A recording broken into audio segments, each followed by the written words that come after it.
संजय उवाच तं तथा कृपयाविष्टम्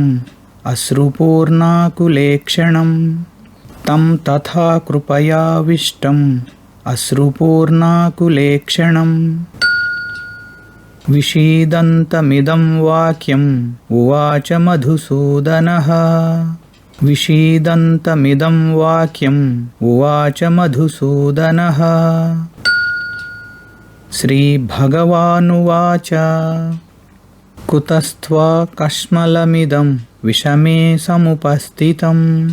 कुतस्त्वा कश्मलमिदं विषमे समुपस्थितम् अनार्यजुष्टमस्वर्ग्यम् अकीर्तिकरमर्जुन अनार्यजुष्टमस्वर्ग्यम् अकीर्तिकरमर्जुन क्लैब्यं मास्मगमः पार्थ नैतस्त्वव्युपपद्यते क्लैब्यं मास्मगमः पार्थ नैतस्त्वव्युपपद्यते क्षुद्रं हृदयदौर्बल्यं त्यक्तोत्तिष्ठ परन्तप क्षुद्रं हृदयदौर्बल्यं त्यक्तोत्तिष्ठ परन्तप अर्जुन उवाच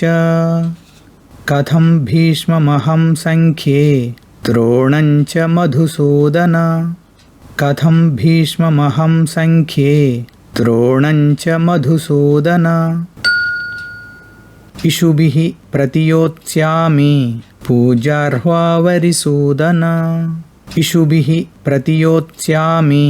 पूजार्हावरिसूदन गुरून् हत्वा हि महानुभावान् श्रेयो भोक्तुं भैक्षमपीह लोके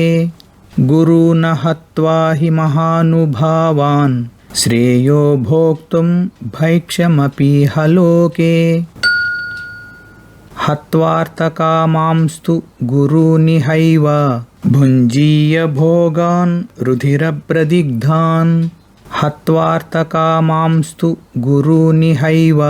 भुञ्जीय भोगान् रुधिरप्रदिग्धान्